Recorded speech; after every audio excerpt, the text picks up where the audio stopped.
You're listening to Soap Dirt, the latest in television entertainment news. Hi there, Bold and Beautiful fans. So right now we have both Steffy, Forrester, and Brooke Logan working on plans to get Forrester Creations free from the fraudulent takeover people and back into the hands of its rightful owners, the Forrester family. So which plan is going to succeed? It's Belinda from Soap Dirt, and let's break down whose plan has the best chance of working against Carter's takeover.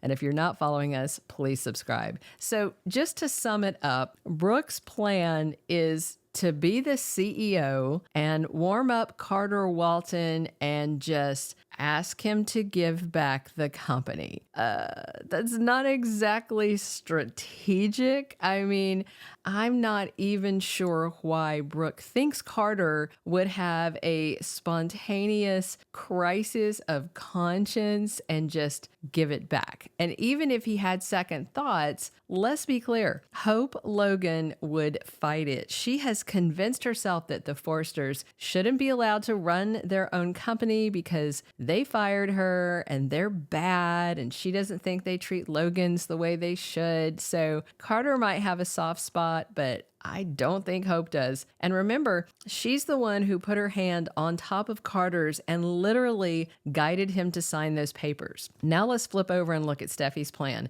She has convinced the gorgeous and uber talented Daphne Rose to come into Forrester Creations and entice and seduce Carter into cheating on Hope or abandoning her in favor of Daphne. The exact details aren't exactly clear yet, but Steffi intends for Daphne to break up Carter and Hope. And from there, I guess Steffi assumes if she can break that tight bond between the two of them, it'll be easy to get the company out of Carter's hands. Maybe Steffi thinks Daphne can seduce Carter and convince him to give back the company, or give it to her and she gives it back, something. Steffi and Daphne are both quite certain that the French woman will be able to lure Carter into betraying Hope. So Ridge, Eric, Taylor, and Zende all know that Steffi has a plan, but they don't know what exactly it is. And I really hope that Donna doesn't overhear them talking about this plan, because she might give Brooke a heads up, even though Eric would probably be upset if she did that. This week, Steffi introduces Daphne Rose to Ridge, but I wonder if he'll get any details at that point. So far, the plan is going pretty well because Carter seems intrigued by Daphne. And what's really funny is Hope has Carter all pumped up about Daphne. If you aren't current on episodes, you may not have seen yet, but Hope was telling Carter it's a big deal that Daphne Rose came to them.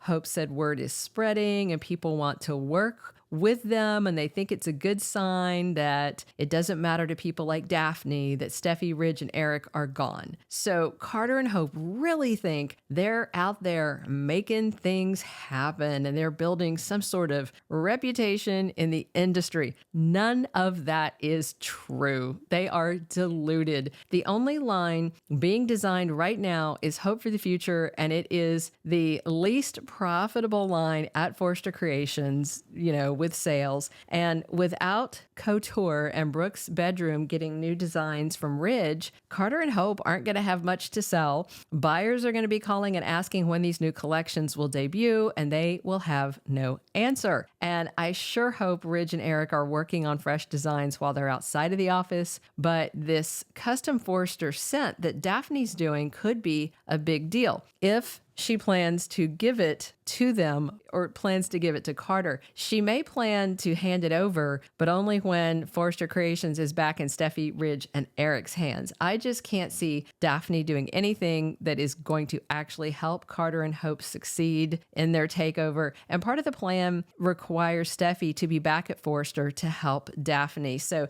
if you watch the recent episodes, you saw Steffi coming back to Forrester Creations and asking for a job. She suggested that she could be president, report to Brooke as CEO, And what was insane, Carter said she'd report to him sometimes, which I get because he's the manager of the ill-gotten LLC.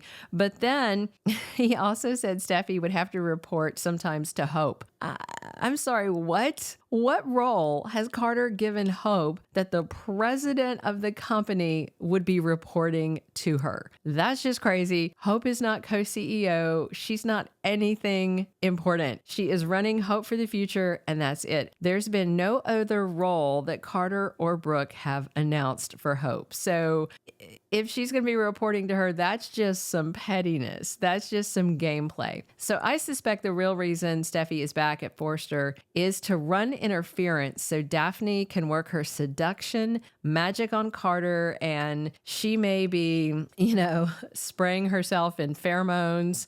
Daphne could be using some kind of chemistry as part of her seduction plan. Meanwhile, Steffy can distract Carter's girlfriend Hope so that Daphne can do her thing. I mean, it's very clear Hope suspects that Steffy's back for some reason, but she is making that appeal for this job to Carter and Brooke, not to Hope. Mostly Carter, though, to puff him up and make his ego feel big, while Steffy's saying, oh, it's a hit to my pride, but I'm here, so Carter can get all, up in his big bad, I'm the boss feelings because a Forrester is there asking him for a job.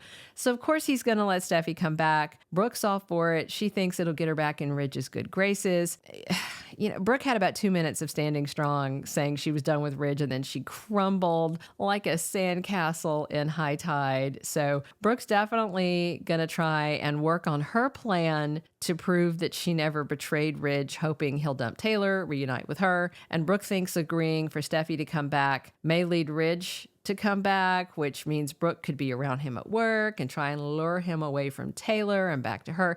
So right now, we have 2 plans in play, one about seduction and one about sucking up and asking nicely. Only one of them is very smart. I've said from the moment that Brooke revealed her plan, I don't even think it's a plan, but she thinks it's a plan. Ever since she revealed it to Zende, to get closer to Carter and ask nicely for him to give it back, I thought it was ridiculous. I mean, how would Brooke even convince him to rethink the coup? Her own daughter is the one who talked Carter into doing it. I don't agree with Ridge that Hope was the mastermind. I mean, it was Carter that came up with the idea, but without Hope pushing him so hard, I honestly don't think Carter would have ever done it. I think he would have stayed in his lane, maybe waited and brought up the luxury line concept again at a later date. But yeah, Hope was the driving force behind the coup, just not the mastermind. So I think Brooke's plan would actually have a better chance of working if she was focused on Hope instead of Carter and pressured her daughter into seeing that what she did was wrong and pushing Hope to have Carter give back the company. Because Hope's going to be an ongoing problem even if Brooke convinced Carter to undo it, because I think Hope would pitch a fit and tell him not to, and I think he'd listen to her. So just right now, with these 2 plans, I feel like Steffy might have a better chance of succeeding with this Daphne seduction plot, simply because Carter is the one with the power, not Hope. And if Daphne can flip Carter's affections over to her, she might be able to shove Hope aside and manipulate Carter however she wants to, because we all know he's a sucker for any woman who gives him the time of day, and Daphne is a gorgeous catch. Thank you for being a loyal listener. Follow us wherever you get your podcast, because you don't want to miss the next episode. Soap Dirt is on all the major podcast platforms, including Apple Podcast, Spotify, iHeartRadio, and more.